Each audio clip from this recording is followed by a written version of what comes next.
Welcome everyone to Baker Laboratory 146. This is Breakout Session 1A toward a policy agenda for targeted and non-targeted industrial PFAS discharges. So hopefully you're all in the right room. For your information today, we are recording the session for review by others in the future. So keep that in mind. My name is John Prespiora. I will serve as your moderator for today's session, which consists of 5 short synthesis presentations on scientific, engineering, environmental health, regulatory, and public policy aspects related to the industrial use and discharge of PFAS into the environment, especially with regard to wastewater and soils. The first of our 5 speakers, and incidentally, each of our 5 speakers will take approximately 10 minutes. I will try to keep them to that. After which, and I will introduce each separately as they're about to present. At the end of each presentation, if there is a burning question for clarification, feel free to raise your hand and we'll try to address that for you before we move on. But our intent is to do a discussion and answer your questions with the group at the end of the 5 presentations. So first up, with a talk titled Target and Non-Target Analysis of Per- and Polyfluoroalkyl Substances in Industrial Wastewater is Damian Helbling, PhD, PE, Associate Professor at the School of Civil and Environmental Engineering at Cornell University. Dr. Helbling is a water quality engineer specializing in emerging organic chemical contaminants and holds a PhD in Civil and Environmental Engineering from Carnegie Mellon University and is a Pennsylvania registered professional engineer. Damian? Thank you, John. It's a pleasure to be here as part of the 2nd annual meeting for the New York State Center of Excellence in Healthy Water Solutions. I thank you all for joining this breakout session on targeted and non-targeted analysis of industrial PFAS discharges. You can see my title wasn't much. I kind of took inspiration, I guess, from the session theme when I made my title, which is going to focus on exactly that. So what I want to present to you today is a particular case study focusing on the electronics manufacturing industry. So electronics manufacturing facilities produce electronics products by means of nanofabrication and photolithography.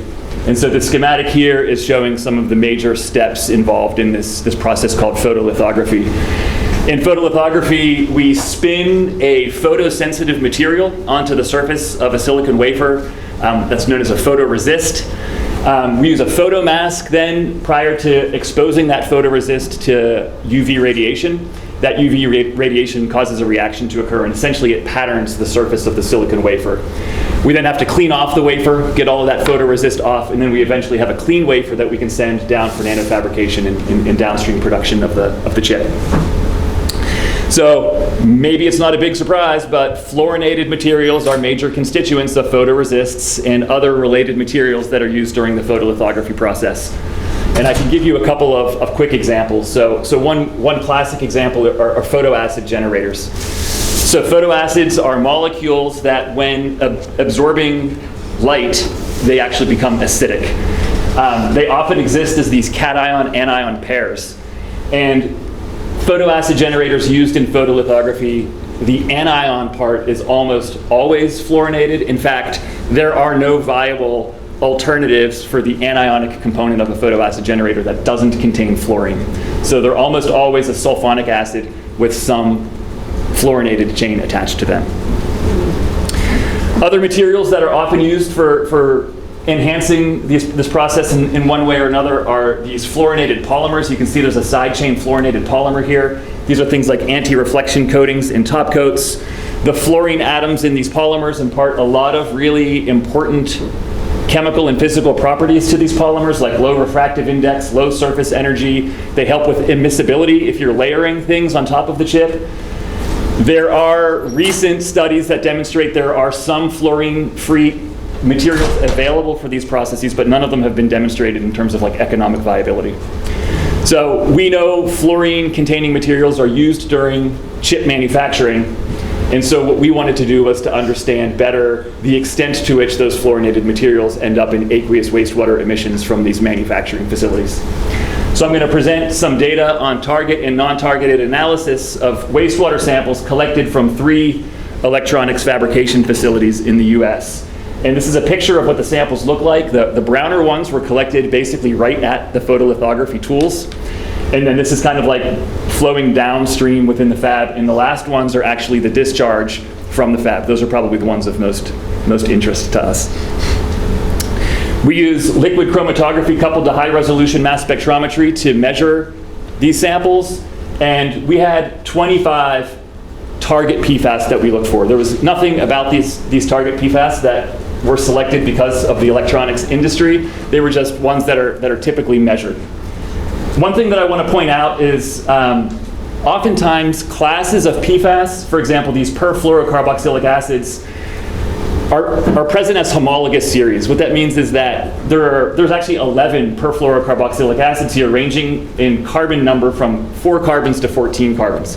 So these classes are often present in homologous series, meaning that they're structural homologs that just differ by the length of this carbon chain. This will be important later, so I just want to point that out now. Okay, so we got these samples, we measured them in these 3 fabs. This is the data. There were 25 target PFAS. We found 8 of those 25 target PFAS in most of the samples from all 3 fabs, A, B, and C.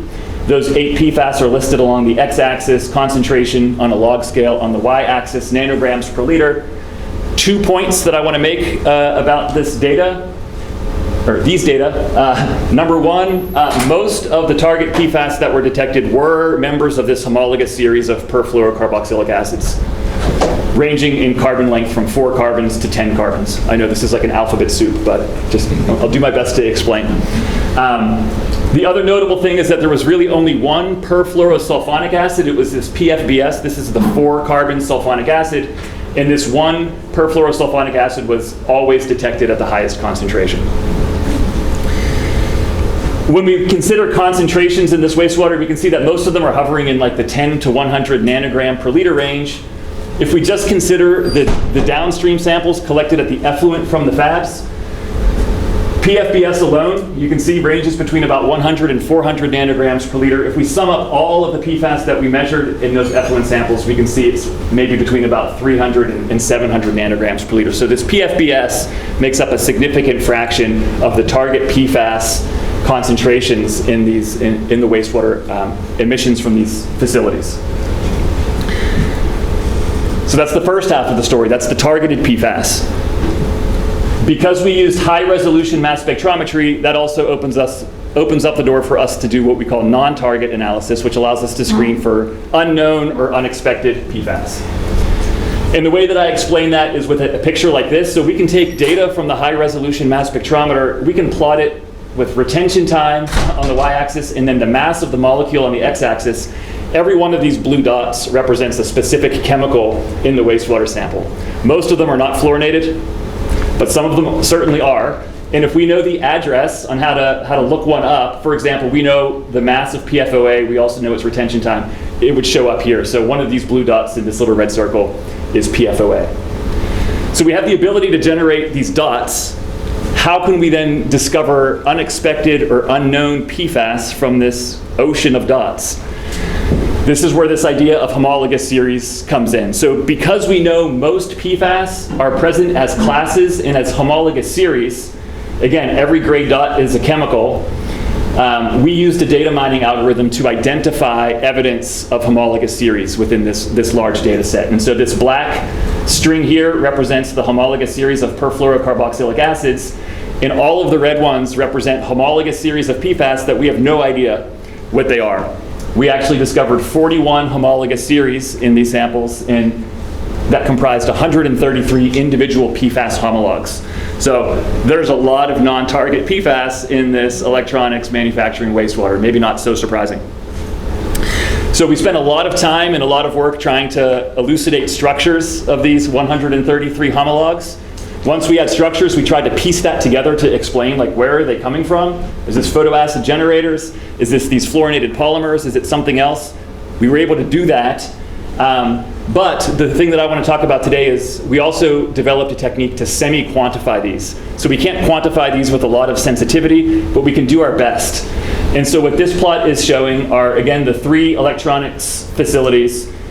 Dark bar is the sum concentration of the target PFAS. Light bar is the sum concentration of the non-target PFAS. Notice the very large error bars on the non-target PFAS. That reflects our uncertainty in trying to quantify those. But one thing is clear, non-target PFAS are more abundant than target PFAS in almost all of these samples, even if you consider our lowest sort of like confidence interval on these lighter bars.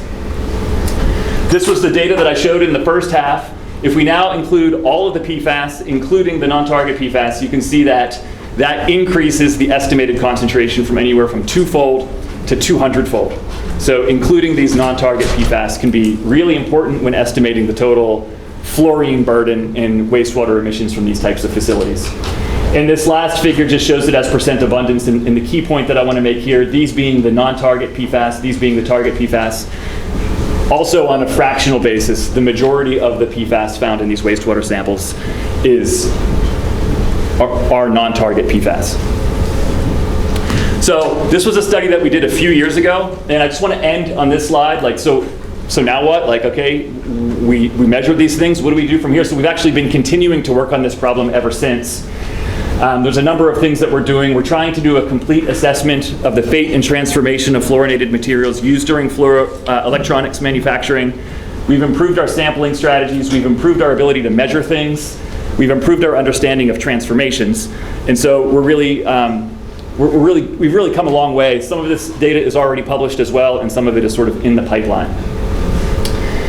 The last thing I want to mention here is kind of a plug. So I'm also involved in another project that really, the goal of this project is to help industries find alternatives to fluorinated materials for use in their industrial processes or in their products.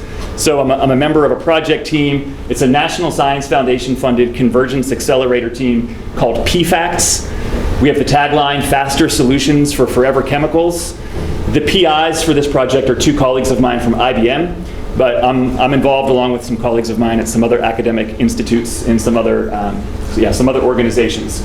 And essentially what we're trying to do is develop a suite of tools that would allow industries to first identify fluorinated materials in their supply chains. You'd be shocked to realize how little they know about even where fluorine is coming into their business. Do real-time AI-assisted hazard assessment of those materials that are coming into their business. And then, probably most importantly, be able to recommend non-fluorinated and demonstrably safe materials as alternatives for those processes. And then finally, at the end of this project, we intend to establish mechanisms by which we can translate some of this emerging science from the non-competitive phase into the competitive phase of those business models. So this is a really exciting project that really has the potential to be a game changer, I think, when it comes to this discussion about PFAS and industrial emissions of PFAS. I thought it was really important to mention it in a session like this. With that, I want to conclude. If you're intrigued by this PFAS thing, you can try to click on this QR code. We made this awesome 3-minute marketing video that you can queue up and maybe watch after the session is over. Meanwhile, I'd like to acknowledge, some of the Cornell team that's sitting in this room that's involved in these semiconductor or electronics related projects, along with the PFAS team and our funding sources. So thanks a lot for your attention.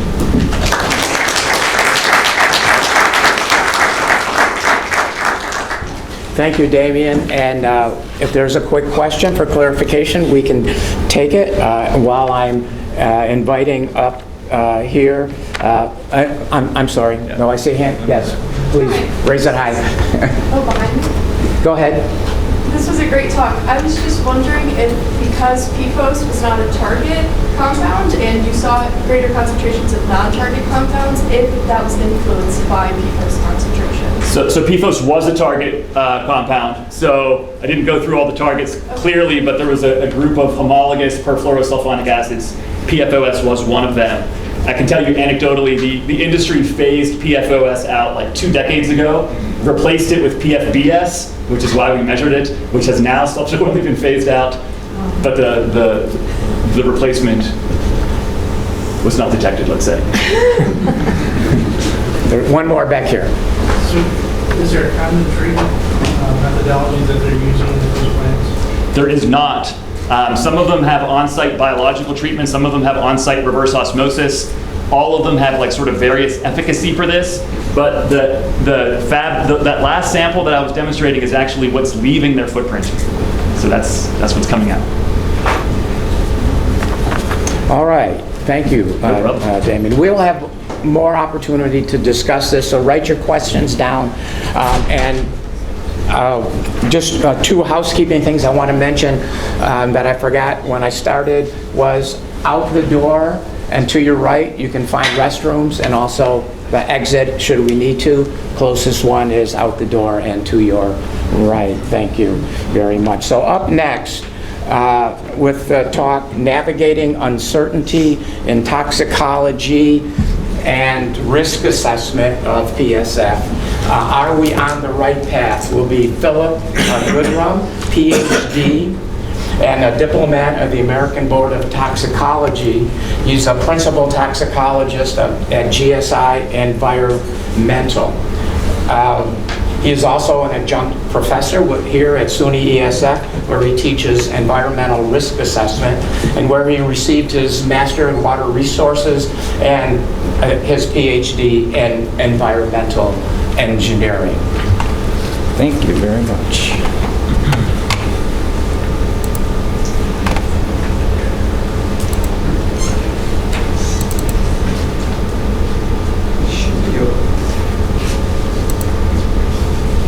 All right.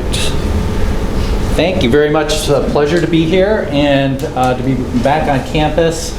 Last class was a couple of weeks ago. Students will know that. Our classroom was 2 floors up, actually. We were right here.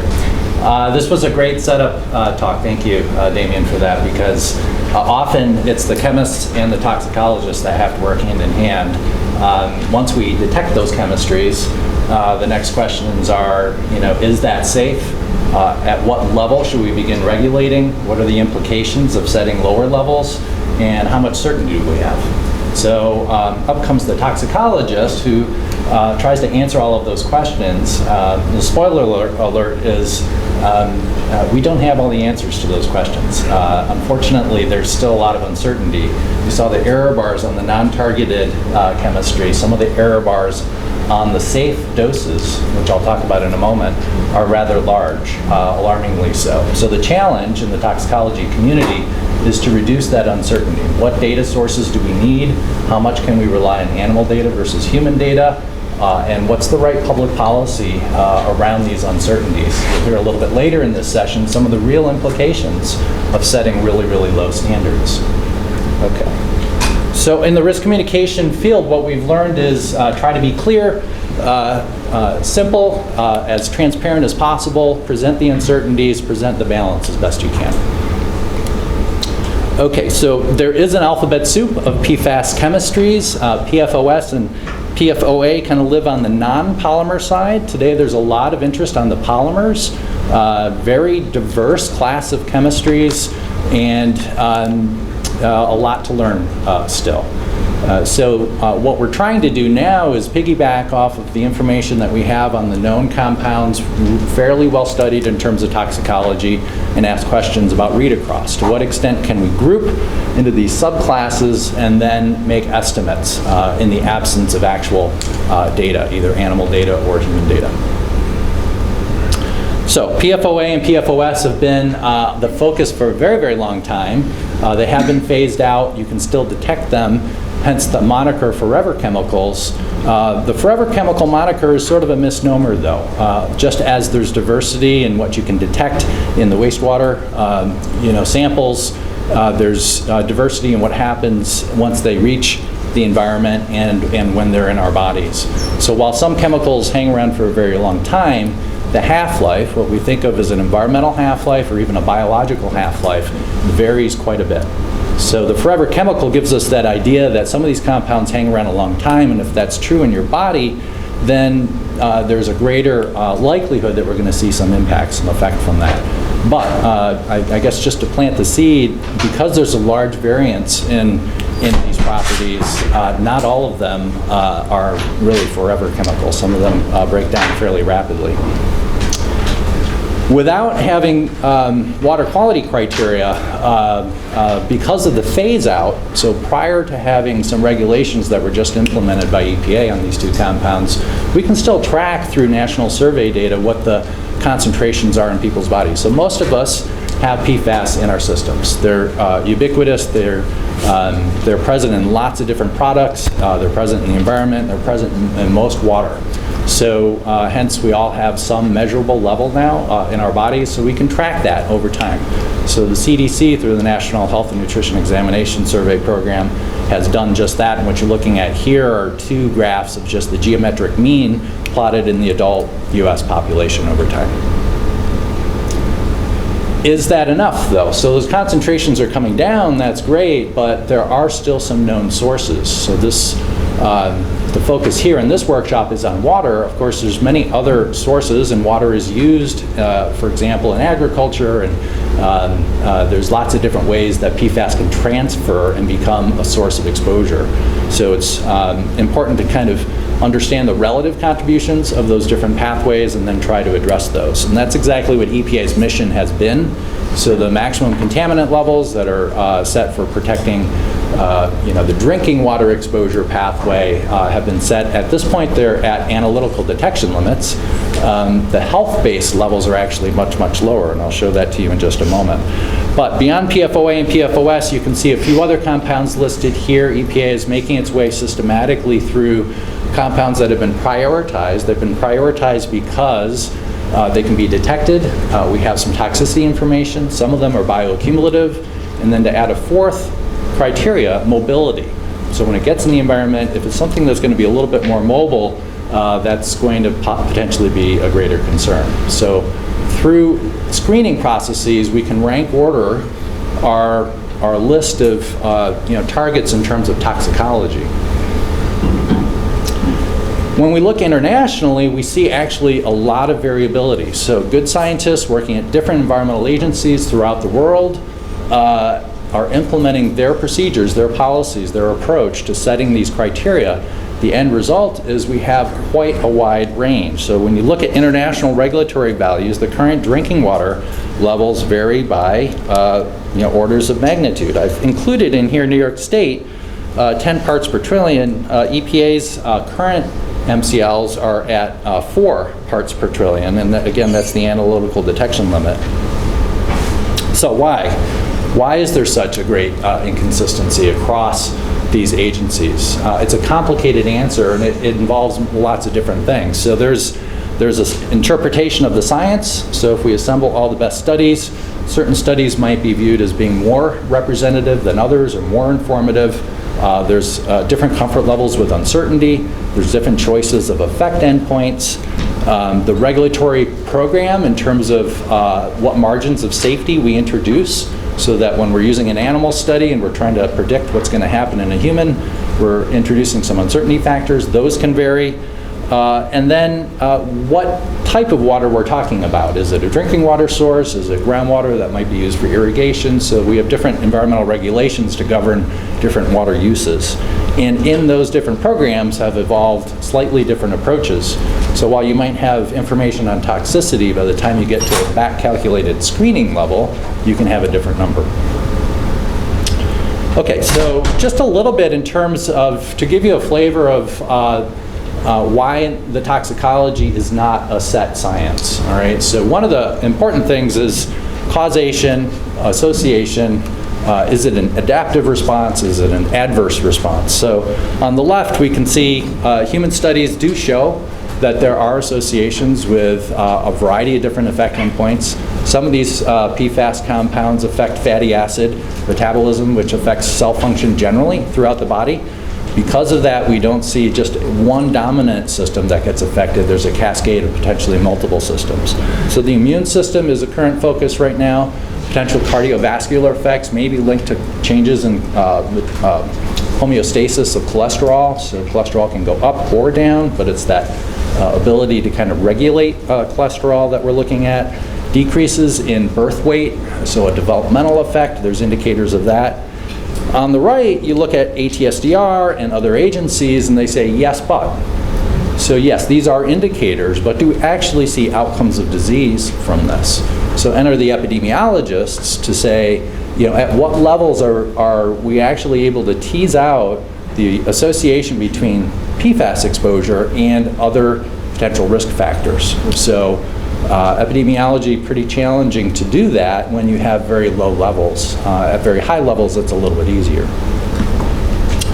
Okay, so in setting a toxicity value, you have a weight of evidence. We have lots of different endpoints that we're looking at. You might select a different key study.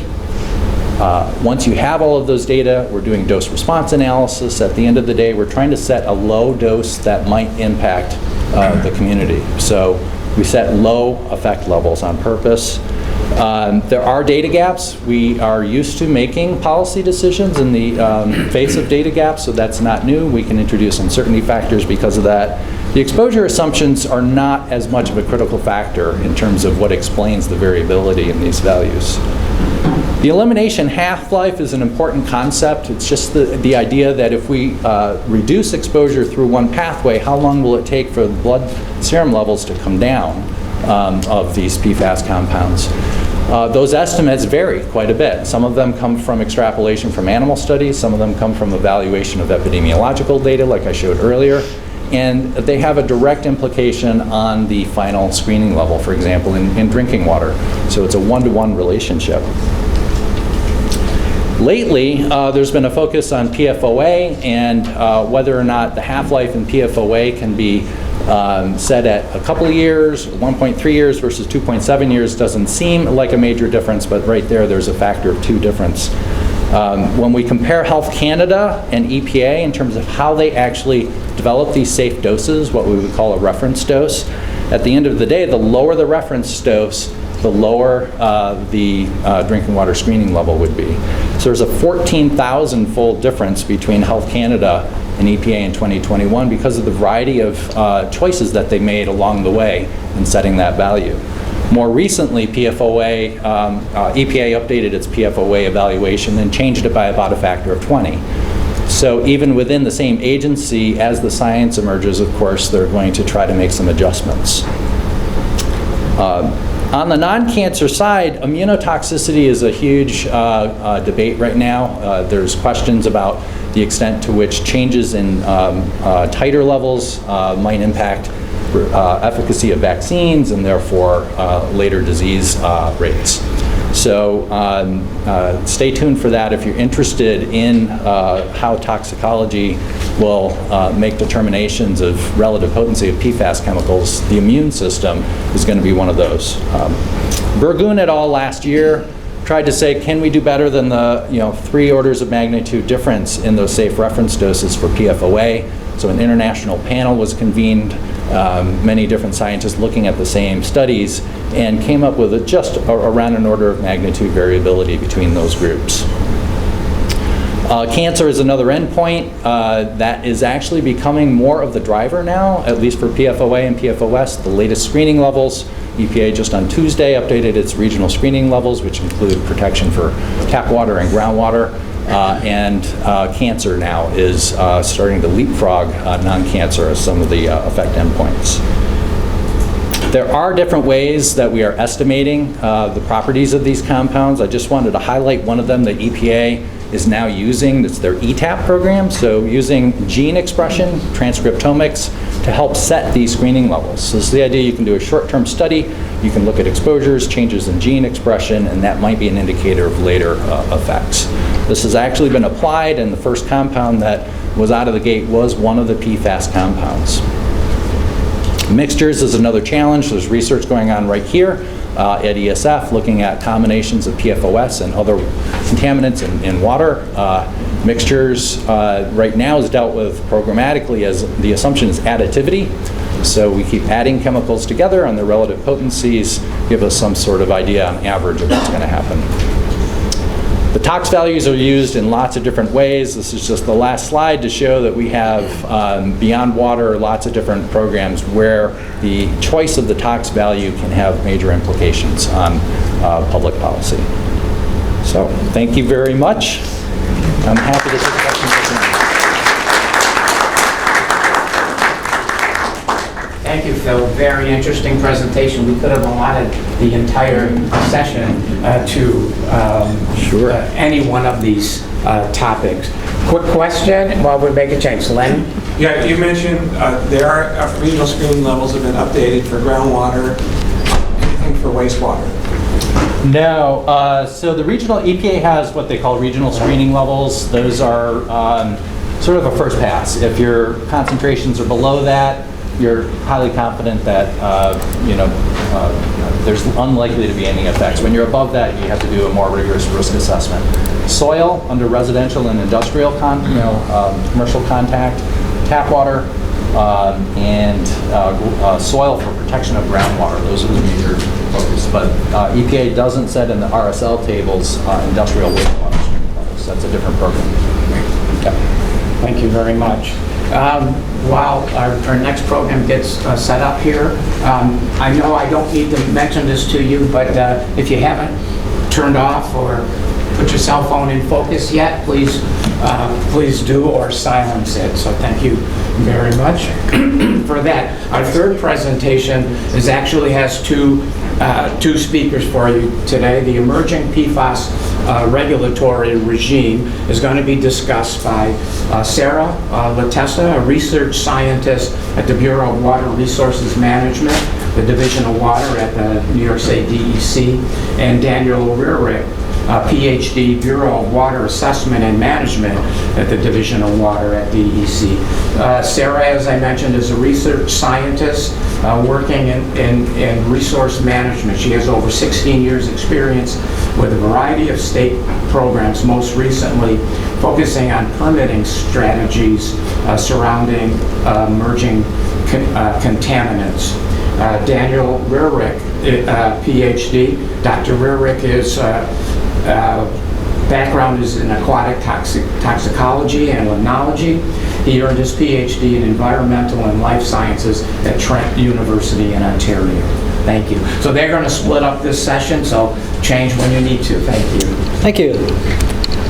Hi everyone. I'm going to give a very quick overview of our Division of Water ambient surface water monitoring. Before I go into that, talk a little bit about our guidance values. So in 2023, we introduced guidance values for PFOS and PFOA. For PFOS, we had aquatic life criteria, and for PFOA and PFOS, we had health water source guidance values. Those are presented in that square there, but they apply to Class A, AA waters, which is often drinking water sources. So to understand more of the baseline across New York State, what our occurrences of PFAS are, we have conducted this ambient surface water monitoring in lakes and streams throughout the state. We sample about 70 water bodies each summer using EPA 1633, so that's 40 analytes. And we're continuing through this year to fill in some more of these gaps that are on this map here. You can see in general from an ambient standpoint, our concentrations for PFOA and PFOS, our averages are around 2 nanograms per liter, and as I've stated previously, often the practical quantitation limit is around 4. So a lot of these values we're detecting are very low concentrations of PFAS in ambient waters. And some of the other kind of chemicals that we look at that are frequently detected, as noted in some of the other talks, are PFBS, PFBA, and PFPEA, most frequently detected. Now Sarah's going to go into our permitting strategy here for PFAS. It's a good intro. I drew the short straw. Can I have that? Is this the clip? Oh, yeah.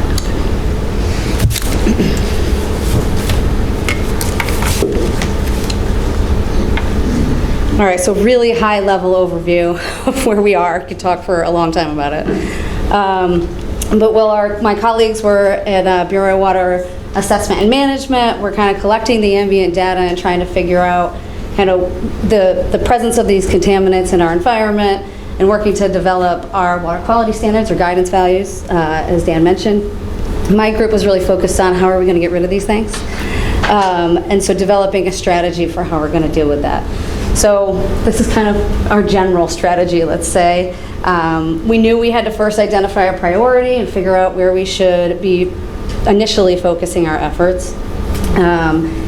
We obviously needed to collect some data and figure out if we were right with where we were focusing our efforts or if we needed to expand or limit our focus. Likely we'll have to modify permits based on the data we get. And then understanding through this whole thing that we're going to have to adjust as the science evolves. And so we have to be flexible and understand that those strategies that we put out are initial strategies. They will change as we learn more. So pretty early on, we recognized that labs were going to struggle with these new methods of analyzing these compounds, as well as just trying to keep up with the demand. All of a sudden, everybody wants PFAS testing. So we knew right in the beginning we weren't going to be able to get data from everyone immediately. So we decided we were going to try to develop our plan of attack and solicit feedback from the public on those plans and make sure that we were adequately addressing the public concerns, while also making them aware of what we thought were the critical areas where we should place our initial focus. So we've released 2 strategies so far. The TOGS 1313 is our industrial permitting strategy. It's really focusing on those industrial discharges that have direct discharges to a surface water or groundwater, not to a wastewater treatment plant. And in that list, you'll see in the Appendix A, there's a list of SIC codes or standard industrial codes that were kind of our initial like ballpark, hey, I think this might be, these industries might have a potential to have these compounds. Understanding that's just our initial thought. Then that strategy was finalized in March of 2023. This past February, we released 1314, which is the publicly owned treatment work strategy. Slightly different, but again, very similar, and I'll discuss that in a second. But that's really focused on, again, publicly owned treatment works. So, as discussed in both of those strategies, our primary focus really needed to be on potential drinking water impacts. And that's really based on the fact that our Department of Health issued MCLs that were 10, as we discussed in a previous presentation, and our guidance values are very low for our ambient waters and ambient drinking waters. Then we kind of wanted to cast a really broad net and collect at least a limited data set from a bunch of industries. We didn't really want to make any assumptions about where it was coming from, because at the time, which this started developing 5 years ago, it was like, oh, it's here, it's here, it's here, it's here. So we didn't want to make any assumptions about where it was coming from. You see EPA's focusing on 5 or 6 different industries. We wanted to cast a broader net than that. And again, collecting a limited data set to try to not expend a bunch of resources where it's not needed, but to still collect data that we thought would help inform our strategies. So right now, that's kind of where we are. We're collecting the data, we're rolling these strategies out. We modified our applications, so anybody that's applying for a SPDES permit or State Pollutant Discharge Elimination System permit, basically anyone discharging wastewater, will need to provide PFAS data to us. We're also sending out requests for information to those priority facilities we identified in those strategies. So again, those that are within the potential drinking water source or discharging to groundwater. As part of that effort, we also developed a survey that we really wanted to send out to help qualify the data we are getting from these industries. It points out, potential sources facilities might have, talks about where they collected the sample, that kind of thing. So this is currently in the phase that we're in, is really collecting this data.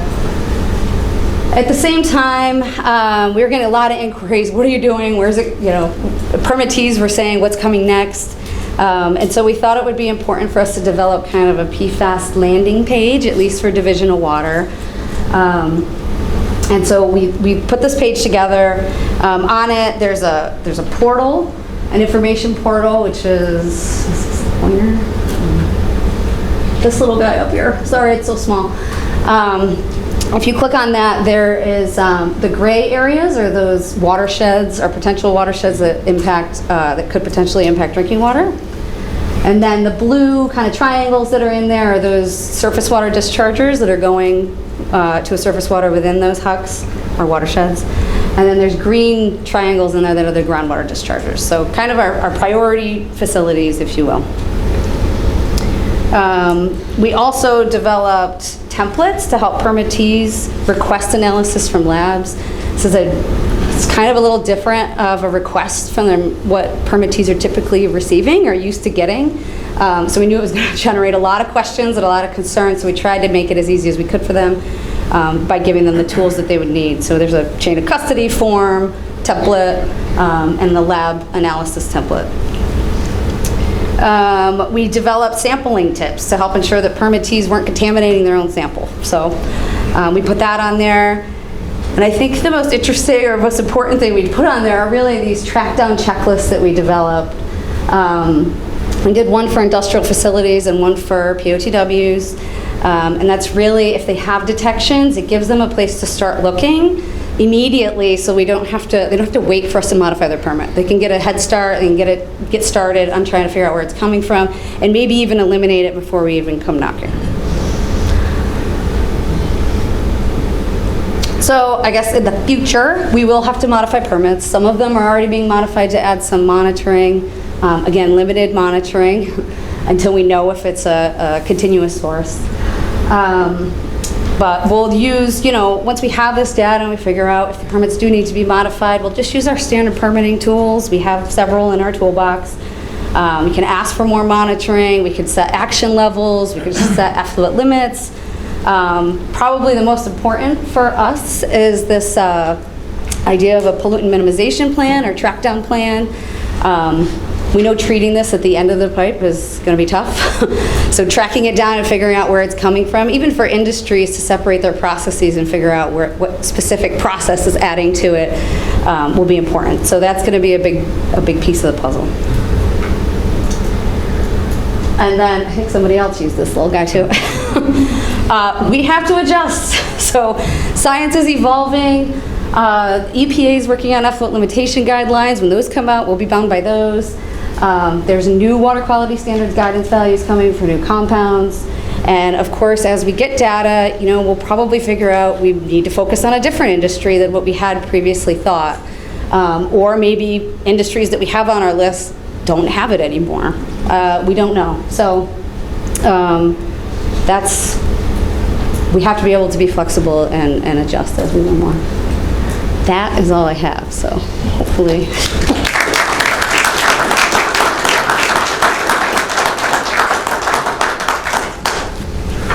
Thank you very much. Is there a quick question? Quick question.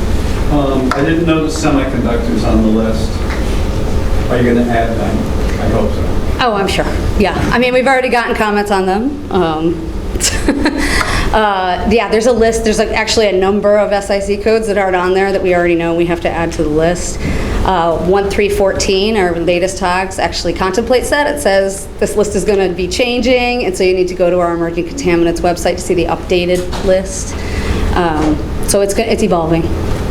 It's evolving. And we're collecting data from everybody that does a application. Okay. Can I ask this is yes, no question. Okay. Fish data. Are you collecting fish data? Yes, I'm not, but our Division of Fish and Wildlife is definitely collecting fish data. Yep.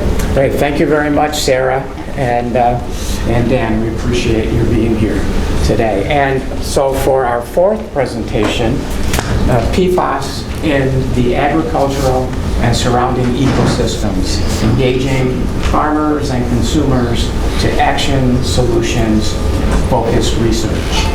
David Knebel, PhD, will be our presenter. He's a senior management advisor at the USDA Agricultural Research Service, where from 2016 to 2022 he served as national program leader. In his role as senior management advisor, he's a co-leader of the Soil and Air National Program and the Sustainable Agricultural Systems Research National Program. Both programs conducting critical research to understand the soil, air, farm, agro ecosystem and developing solutions to current and emerging natural resources and agriculture production problems. Dr. Knebel earned his PhD and MS degrees in biological sciences at the University of Cincinnati. Take it away. Thank you very much. Great to be here, great to see some familiar faces. I lived in Syracuse for many years, then took a job as the national program leader that was just mentioned. Retired from that, so I'm back as a senior management advisor for the USDA ARS in those same roles, but really focusing on PFAS. And here's where I do the government disclaimer. Because I'm not a government employee, I have to state that these are my own views. I have run this by my management and leadership, and they're fine with the slides, but just need to state that. And the previous presentations are a wonderful combination of information that leads to where I'm going to be going, and that's with the impact of PFAS on the agricultural community. And I'll walk into that a bit, but I want to make sure I hit the right one. That was a pointer. Here we go. So what is ARS, Agricultural Research Service? I'll share that when I started with ARS, I hadn't really known anything about the Agricultural Research Service. It's a fascinating organization. If you're a student or a postdoc and interested in research in one of the domains of agriculture, I highly recommend it, and here's why. You notice some of these other organizations that have competitive funding opportunities in different topics. These are often driven by what are the current needs of society, so RFPs based on the current issues.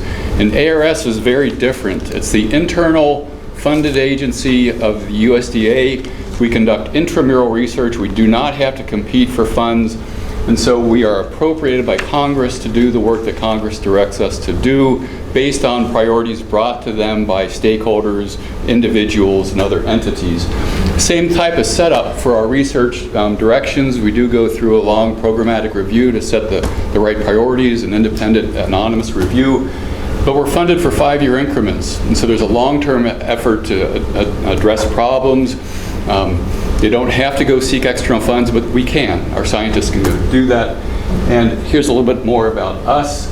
We have 4 research domains that are split up around the different areas of food production. And you can see what those are there. I'm in the natural resources group. What's fascinating about them, or us, is, I guess them now that I'm a contractor, is that we have 2,000 PhD scientists, and I liken these to endowed chairs because they're fully funded, they have technical support in the labs, and they have all the support for the research provided by their appropriated funds. We have 8,000 total staff, so we have other folks helping this along, 660 projects, and an annual budget of almost $1.9 billion.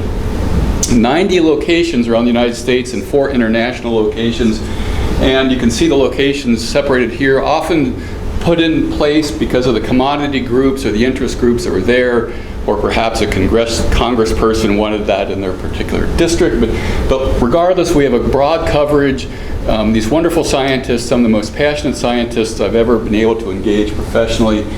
And we're tasked with solving problems. We do some basic research, but a lot of it is solving problems, and PFAS is certainly emerging as one of those. And so for ARS, this is some common information about the problem, but it's really hit agriculture hard. And because of the long-term use of biosolids as a soil amendment, or using groundwater for irrigation or animal watering, without knowing that those biosolids or that aquifer water might be contaminated with PFAS, and as we've learned has been.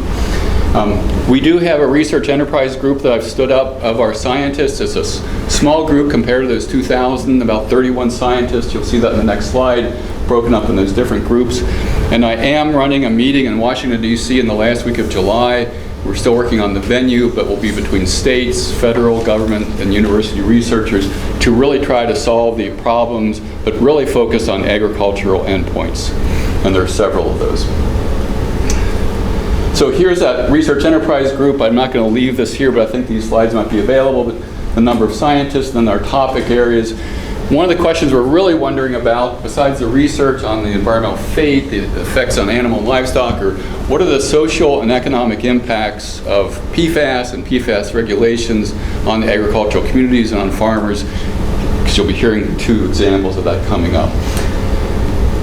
So again, this summarizes just what the farming community's been hit with. And I want to just talk about 2 gentlemen or families who I know, Art Schaap and Adam Nordell.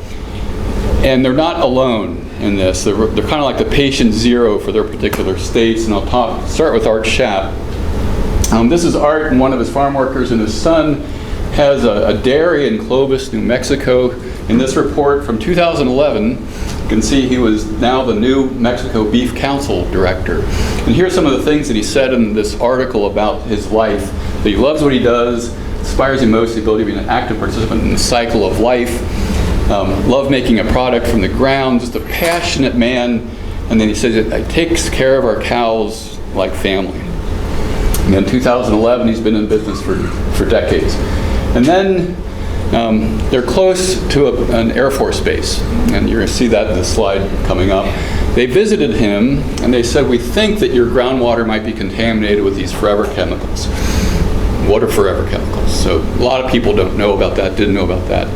And sure enough, his land was, and his animals were, and this is what happened.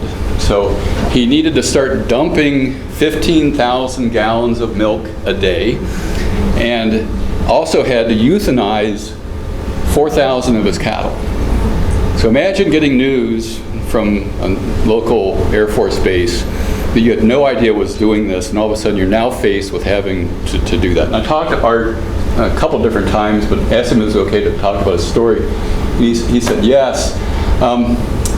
So again, this is in 2018. He is resolving this. There's been some lawsuits, as you might imagine. And here's where the Air Force Base, the Cannon Air Force Base, is in proximity to his, and the groundwater flows. Surprisingly, his is one of the only dairies affected because of the groundwater flows. So there's some need for the data on that. But when he gets us all settled, he's moving, because when he walks out his front porch, he sees Clovis the Cannon Air Force Base. So it's really a human story. That we're working on these regulations, we're working on the science, but this impact on agriculture, farmers, is really critical.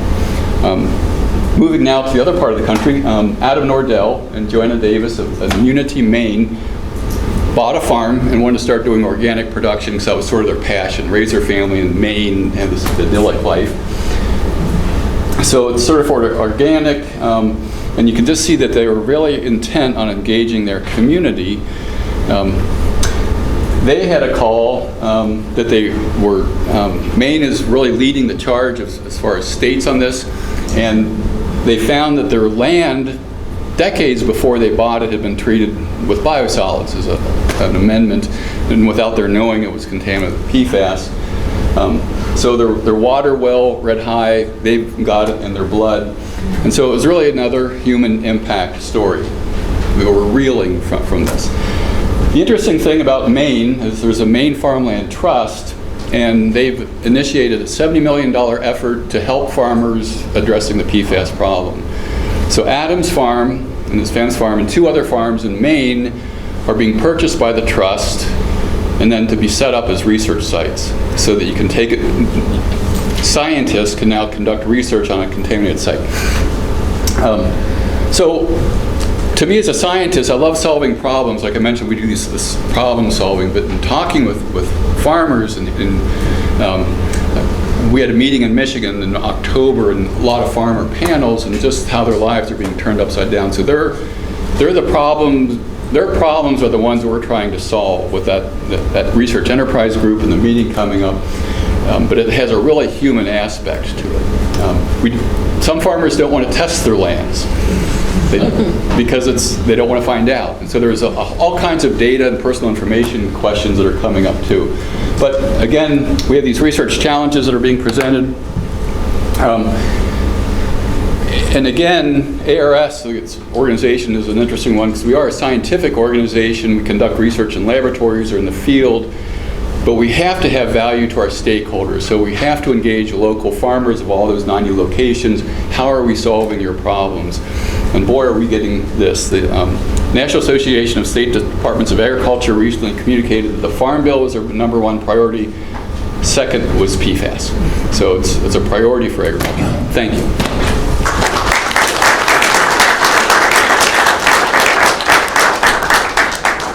Representative are those two cases? How deep were those wells? I was going to say the word fairly representative, which is intentionally vague. A lot of farms that have been tested in Maine. Maine is doing a lot of this work, and they're coming back with a lot of detects. They know where all the biosolids went. They've kept good records on that, but they are expecting to try to be finished with that assessment of the potentially contaminated areas by 2025. I'll share it this way. These farmers have come forward or they've been in the spotlight. Other farmers that are being hit by this don't want to talk about it. So. Thank you, David, for grounding us in the human story. We really appreciate you for that. So, we've used up most of our time for discussion, but not to fret. There is a poster session after this one, so we can take a little of your time to do that if you want to stay for the discussion. So for the fifth segment of today's presentation, an assessment of current and potential future approaches to regulation of PFAS discharges. Our speaker will be Donald Hughes, and this presentation has been contributed to by Lenny Siegel and David Sonnefeld. Incidentally, David Sonnefeld, Professor Emeritus here at the college, couldn't be with us here today. David was the instigator of this program and coordinated the presentations, and so our heartfelt thanks to David for initiating this effort. So our Don Hughes, who will present this, earned his PhD in chemistry from the College of Environmental Science and Forestry here. He has taught chemistry at Lemoyne College for 12 years, and he continues to teach environmental chemistry. He is conservation chair of the Central and Northern New York group of the Sierra Club. Contributor Lenny Siegel is here with us today and will be joining us for the discussion period. Mr. Siegel has been since 1994 Executive Director of the Center for Public Environmental Oversight in Mountain View, California. Known as one of the American environmental movement's leading experts on both the vapor intrusion pathway and military facility contamination. Siegel was named U.S. EPA Superfund Citizen of the Year for 2011 for his work overseeing the Moffett Field MEW Superfund project site, one of U.S. EPA's earliest and largest vapor intrusion investigations. Thank you, John. Okay, so thank you very much. Lenny's here to take questions afterwards. Let me give you an overview of what I'm going to talk about today. You've heard many sources of PFAS out there. We're going to focus on semiconductors. This talk ties directly into Dr. Helbling's work, which you saw first. We're going to talk about the setting of limits for PFAS and how we're analyzing PFAS, and then finally comparing Dr. Helbling's effluent data to the regulatory regime as it currently stands. So manufacturing chips is a very complex operation. A speaker from March of 2023, Healthy Water Solutions, David Speed, he's affiliated with Global Foundries. He described semiconductor fabrication as thousands of carefully controlled steps to deposit, modify, and remove chemicals. This is a very chemical intensive operation, not just PFAS, but many other things. And you've got to put it in exactly the right amount, exactly the right place, and at exactly the right time. And one of the big challenges facing us, and by us I mean everybody, is the fact that the chemical supply companies want to keep their products proprietary. They do not want to reveal what's in their magic formula to keep a competitive edge. The CHIPS office, which is in charge of doling out the subsidies to the American, this is to develop the American chip manufacturing industry, such as the Micron plant, which is coming to the Syracuse area, has identified wastewater discharges as the biggest risk of contamination to the environment. And this is because of the large volumes of water. You see this average flow. Micron has said that they are going to use up to 48 million gallons a day of water. That's more than the city of Syracuse. So how do we go about setting effluent limits? You've heard from Sarah, excuse me, about what DEC is doing. General picture here is that we have an industrial operation, and maybe I can figure out how this works, maybe not. No, sorry. Oh dear. Oh dear. I should have used my own. Okay. All right. I'm just going to point. So here's our industry. That's better for the recording anyway. Yeah. So in any case, often the industry is discharging to a local sewage treatment plant, which then discharges into a waterway. The pollutants coming out of that are diluted, but then they work their way up the food chain. So there's, looking at human health risk, there's two avenues. It's this thing up here. Okay, well, I'm going to use this for, thank you, John. Use the mouse. So the two avenues that we're primarily interested is, from human health point of view at least, is drinking water and also the consumption of contaminated fish. So those are the principal avenues. There's also ecological effects. We're not going to get into that because what do we know about it? Not much. So we can set limits based on technology. Here's where the US EPA is at. They're updating rules for those industries listed, but they are strangely have not pursued the chip manufacturing category. So I'll just leave that without comment. So most of the action has been in this arena, drinking water standards. So New York State currently has a 10 part per trillion limit on PFOA and PFAS, those two compounds which have certainly received the greatest attention.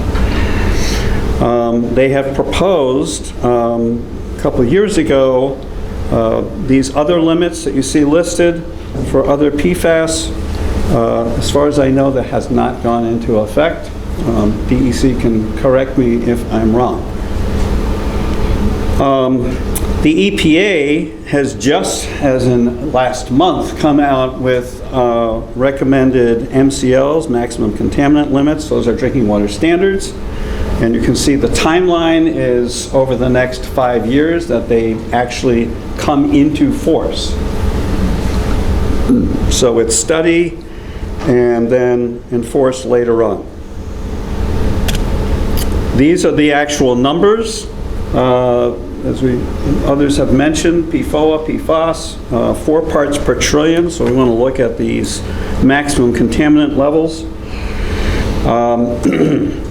This other next 3 compounds are set at 10 parts per trillion.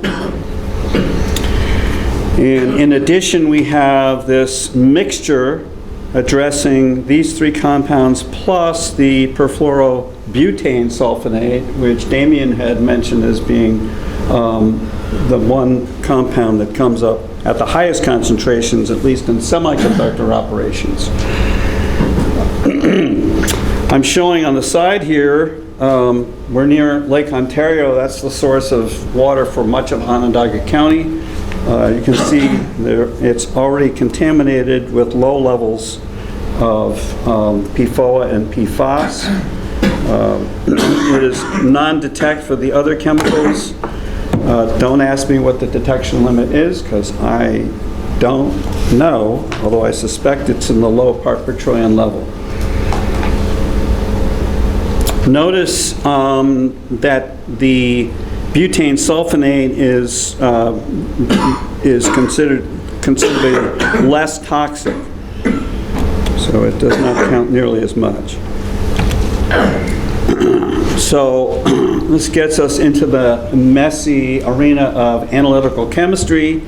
Right now, the EPA has methods which have come out in 2024. They're, according to the regulations, are not approved. But this is what people are recommending, what the EPA is recommending. The 1633 looks at this suite of carboxylic acids and sulfonic acids. This is what DEC is also recommending or telling folks to do as part of its TOGs. But we also have this method, which is called total adsorbable fluorine.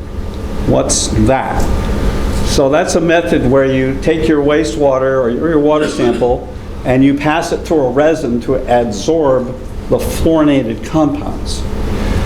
Now that you've concentrated them, you can take them and deconstruct them. You're essentially burning them up and turning them into fluorine. And then you measure really fluoride. This is good old general chemistry here. And the fluoride ion is then analyzed by ion chromatography. So it's not as sensitive. So I'm putting up here detection limits about 1 part per trillion with the GCMS, LCMS method, but about 1,000 times higher for the total adsorbable fluorine. So the good news with the total adsorbable fluorine is that it catches everything, or nearly everything, but it's much less sensitive. You've already heard from DEC about these standards, so I'm going to skip through this. Sarah's talked about the technical guidance. So what we did was we took Damien's, Dr. Helbling's data and compared it to these standards that exist at this time. So here's PFAS and PFOA. And keep in mind, this is not taking into account the dilution that's going to happen. So we're just taking what's coming out of the pipe or being discharged into a sewage treatment plant, in the case of FABs 2 and 3, and comparing it to these limits. But this is the best that we can do. It gives us a yardstick at least. So those are the New York State existing water quality standards. Here's the New York State drinking water standards. And then Here's where EPA is headed, with 4 parts per trillion. But that's not going to come into effect until 2029. Next, we have these 4 compounds that EPA is planning to regulate. Again, there's the 10. Notice we're at a much bigger scale. I've switched to a log format, and much higher concentrations for the PFBS. We're okay in terms of drinking water limits if there's not too many of these other compounds present. And finally, we have the arena of no regulatory limits whatsoever. And there's Dr. Helbling's data. There's the targeted compounds that he talked about. And then here's the non-target, which greatly exceed the targeted compounds. So, if we look at the simple view, the Venn diagram view, we've got over 12,000 known PFAS. There's something like 600 that are used in products. The analytical method, 1633, looks at 40 of those, and much of the focus has been on just 2 of that 40. And much in the semiconductor industry, we see transformations of these PFAS that are used into other things that are unknown, that are unknowable except through the other kinds of analysis that Dr. Helbling's been doing. So we have this conundrum here that we have this category of compounds, highly persistent, bioaccumulative, toxicities, as Phil Goodrum talked about, largely unknown, and we're not going to know for many years. What industry is telling us is we should intercept the compounds, the waste stream early, and because if we let it mix in with lots of other stuff, it's going to be impossible to treat. So, conclusions, I'll do this quickly. We've got to look at more than those 2. Semiconductors is uniquely difficult because there's so many PFAS which are introduced, they're proprietary, and then they get transformed within the process. So we really need to be transparent about what's being used and what's being released. We've got to use the highest state-of-the-art analytical techniques, and so we're recommending using both flavors, the specific compound specific and the total absorbable fluorine, perhaps total fluorine. Treat close to the source, and regulatory, really we should we've got to develop the best technology, or, as Dr. Helbling mentioned, phase the stuff out with find replacements. So thank you for your attention.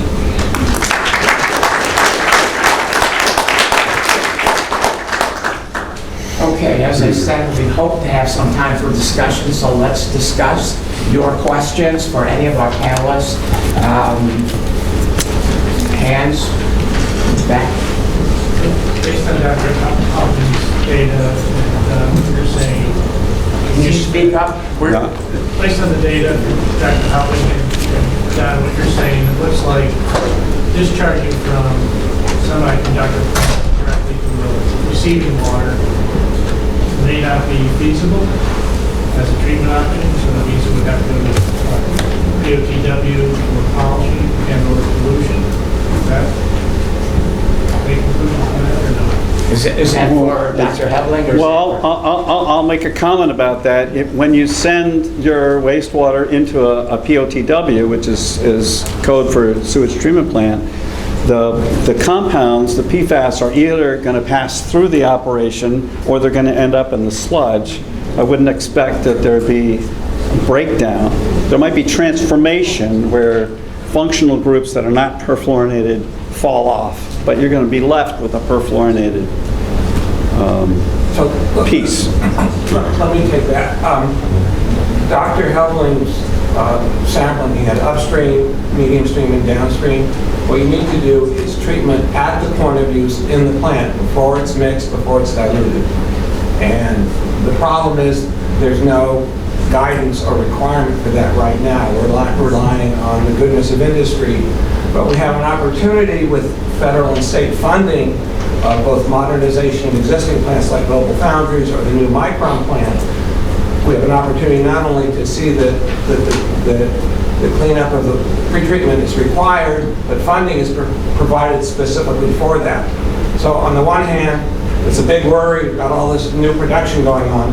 On the other hand, the government, by its participation in the expansion of the industry, has the opportunity to help industry do it right. Are they doing that? We'll see. What's happening at Department of Commerce doesn't have the appropriate. Well, so we quoted from the programmatic environmental assessment that the Department of Commerce put out, where they identified wastewater as an issue, and in meetings with the Department of Commerce, they've said that this will be a criterion in the final language for issuing their grants for these plants. Now, there are a bunch of us watching that. It's too early to tell.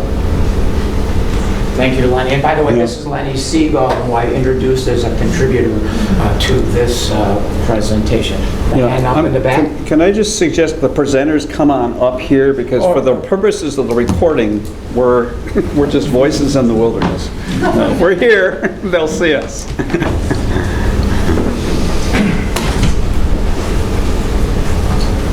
So is anyone talking about reverse osmosis for either at any step of the process? I mean, there's a lot of effluent that comes to this wasteland, but That's one of the treatment methods. None of them work well for all chain lengths of PFAS. And there's a whole lot of good research being done, but we aren't there yet at the scale that we need to remove and treat or destroy the compounds. If I could comment on that. Yeah. EPA is keeping a list of technologies that are being tested or evaluated or reviewed for destruction of PFAS. And one of supercritical water oxidation, and that looks very positive, but one of the things that EPA, the manager of that, said that unfortunately you think you're getting destruction because you're losing the ones you can detect, but they're seeing formation of others during that destruction process. So a lot of work needs to be done to improve destruction processes. There's a question in the back. Yellow. I don't know if you folks are familiar with Michigan's study on the chromium platers, where they have replaced the chemistry in their facilities many years ago with either small chain or non-PFAS related compounds. This is to suppress emissions in chrome plating. And when they did the testing, they found that, the raw material had no PFAS compounds in it, but when they tested the effluent had detectable concentrations of PFAS and other compounds.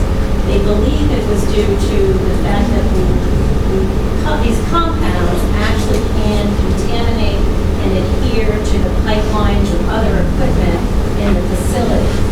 For your study, Dr. Helbling, did you look at that aspect of it? Because at least the way the data was just presented, it sounds as though there's detections of compounds that they're no longer using, which might be attributable to either existing equipment or to reformation.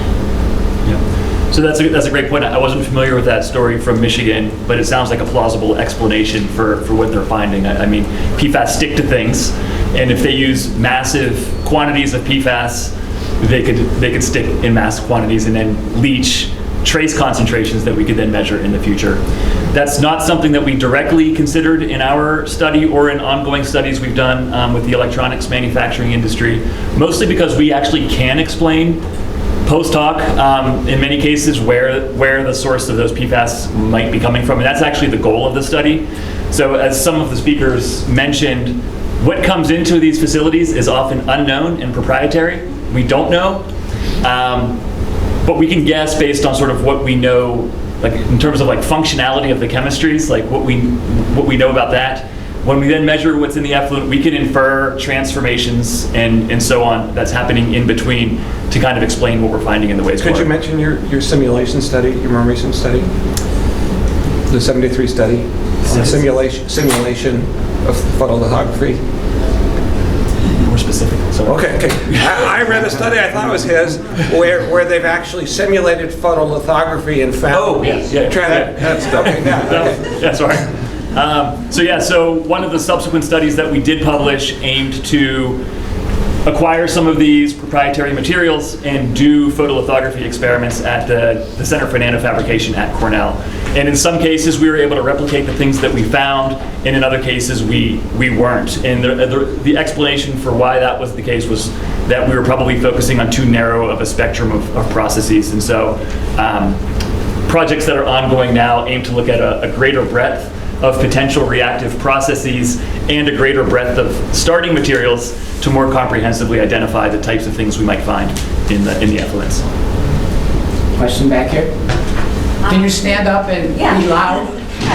So I think Thank you. In March, the Micron or Army Corps announced that they had their National Environmental Policy Act environmental impacts review going on, so that's been initiated, and I was wondering, as some of the top minds of some of the potential impacts of that facility, if you all intend to contribute or comments to that process. So this was in March, the Army Corps of Engineers held a scoping hearing for the environmental impact statement. This is the first CHIPS Act environmental impact statement coming from the federal government. And the key issues are not only there's water supply, energy supply, wetlands, but wastewater is near the top of the list, emission of fluorinated gases, which are greenhouse gas emitters, and the use of basically lethal chemicals such as arsine and phosphine. So all of those should be addressed, and this is kind of the first study of these big new plants that they're making. As the presenter said, this is an extremely complex set of processes trying to develop features on silicon that are 2 nanometers. And the industry says it's essential to use these chemicals. So even though they are researching alternative chemicals for various parts of the processes, the production is so complicated, they say it'll take 15 years to insert any of the new chemicals. So that's why we're so focused on limiting the discharges from the plants. Yeah, we haven't, just to follow up on that, we haven't gotten into the arena of the gaseous emissions. And that's another imbroglio that comes just dealing with that. Neil Murphy, President Murphy has a question. I thought that your remarks were, I think it was very well done. Have they really looked at free radical-based oxidation in order to address the issue of PFAS? I'm happy to take that one. Yeah. I mean, so I think you're speaking of like a potential oxidative destruction technology. Yes. And so really what happens when it comes to like an advanced oxidation type of radical process is that when you have a polyfluorinated substance, meaning that only partially is fully fluorinated and the rest is not, that part that's not can easily be oxidized by hydroxyl radicals or any other radical-based process, and then what you're left with at the end is a perfluorocarboxylic acid, maybe a perfluorosulfonic acid, but more likely a perfluorocarboxylic acid. So as this speaker was saying, like the products are often the problem. You can couple advanced oxidation processes with advanced reduction processes. So if you use hydrated electrons, that can actually defluorinate and actually make parts of the perfluorinated chain more susceptible to advanced oxidation. So there are processes where you can alternate advanced reduction and oxidation. There's SQUO, the supercritical water oxidation. There's plasma-based technologies. So there's a variety of destructive techniques that are emerging that show promise. They just need further evaluation. The byproducts question is really a major question that's open. The Defense Department's putting a lot of money into the destruction technologies. The problem is the focus, like the technical guidance, the focus is on PFOA and PFOS coming from firefighting foam, and we don't know as much about the treatment of the other compounds. I will add, though, to that, we are, as part of our data collection, we're collecting influent and effluent from the treatment to try to understand that more, right? And we are asking for the data from all 40 that are available in 1633, even though we only have guidance values for PFOA and PFOS. So we are trying to fill in some gaps to see where our strategy needs to be adjusted. And among states, you may be the leader. Yeah, that's right. We definitely are. I gotta throw in one comment here, which is bucks. It costs a lot of money. If you've got a giant waste stream that's tens of millions of gallons a day, trying to run it through these advanced treatment processes is it's gonna break the bank. So you've got to concentrate. In the back there? Yeah, Diana, I'm from Universal Buffalo. I have a question for the toxicologist. So you mentioned the PFAS and some of the short chains that are actually typically ignored for toxicological studies because they're considered non-toxic, but they actually are typically more at a higher concentrations are not typically detected because they escape destruction. Is the lack of toxicology because they don't accumulate, but rather the tests that are used are not the correct ones for mobile organic chemicals that are, where, for example, fish are chronically exposed to, but the typical assays are for bioaccumulative compounds. I would like to know your thoughts about it. Sure. Yeah, so the question was specifically on PFBS, but I think more broadly, what about other, compounds, maybe lower carbon chain compounds? There are standard batteries of toxicology studies that are done, and those are applied. What the industry is trying to get away from, the toxicology consortium is trying to get away from, is doing all of those animal studies all the time. So can we do non-animal studies or combine shorter-term studies with other indicators? So the whole field of toxicology is sort of switching from doing these chronic bioassays to doing shorter-term studies. You can still get good information on bioaccumulation. You can get good information on indicators of enzyme changes, gene regulation, upregulation, downregulation. The uncertainty that introduces is you're not able to as clearly define a dose response. And so the consequence could be that you could be deriving a screening level that's not protective enough or too protective. And work still needs to be done to figure out what the correspondence is between those screening methods and some of the studies that have been done on compounds that are better understood. So that is EPA's ETAP program that I mentioned, and there's funding ongoing right now, studies ongoing there. Hope that answers your question. Did you have a question? Yeah, I guess just maybe two things to kind of follow up on a couple of things that we're asking for. I think there was a question about industrial pretreatment and whether or not an industrial facility could discharge. Right? I think just wanted to maybe, I'm going to keep it over there to clarify. Yeah, I wasn't really sure what the question was, but it's, an industrial facility, if it's discharging to a POTW, once they are given effluent limits, they also can't have interference with their own processes. There's some things that are limited that we can put limits on them, and then they in their laws, their local sewer use laws, are required to then put treatment on their industries that are discharging to their system. So there is a mechanism that's definitely there. And then the other thing is if you're discharging directly to a surface water, you absolutely have to have treatment. You can't, same things apply. There's not one or the other, I guess. They have to have treatment either way. And I think there was another question about, basically, it gets at pollutant minimization programs and track down, right? And it's a question about whether or not facilities have old equipment that may be contaminated and needs to be changed out. I believe your guidance basically speaks to that on a number of levels, correct? Yeah. So, definitely planting the question because I think it's important. I mean, we could talk for a really long time about it, but the idea is that with track down programs, one of the first BMPs that even EPA recommends is to look at your historical equipment and have you used it in the past, because if you have, even if you changed it out, it could still be present in your discharge. So the first thing you would do, and that's actually one of the questions in our survey, is are you using historical equipment? Have you used this ever in the past? And so that'll help tell us if it's coming from that source. Are there other questions before we close? I have a question.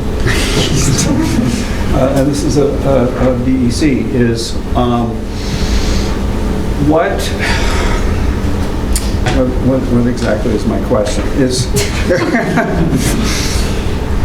How do you deal with the issue of sludge contamination? So when you look at a POTW, you've got stuff coming in, stuff going out, and partitioning to the sludge. Yep. So our Division of Materials Management actually put on an interim policy. It's called DMM7. And they put out interim guidance following actually Michigan's work, a lot of what they did, saying that biosolids, so anyone that land applies, at least that's our hook kind of with sludge. Anybody that land applies has to meet a 20 ppb or less result, I guess, in their biosolids to be able to land apply. So there's that policy. For what substances? For PFOA and PFOS. So just two? Yes. To just to say one thing about the sludge, I'm from Silicon Valley, and we used to mine our sludge for gold from the semiconductor industry. And now we're hearing about proposals to mine lithium from sewage sludge. So another hook there, though, is landfills are starting to key on to the fact that they're taking sludge from treatment plants, and they don't want to take on that responsibility. So part of them are starting to sample that. If that's found to be a problem, we have a look through the Speedies program to say you're causing interference with how the POTW can dispose of their sludge, and so then we can require a pre-treatment program. So there's a path again to get at it, looking at sludge. I think Dr. Neighbor. Yeah, one more comment on sludge. Maine has outlawed the application of biosolids to farmlands, I think effective 2022. Yeah, so they had a very specific industry that was a very specific problem. Yes. So we're trying to figure that out in New York.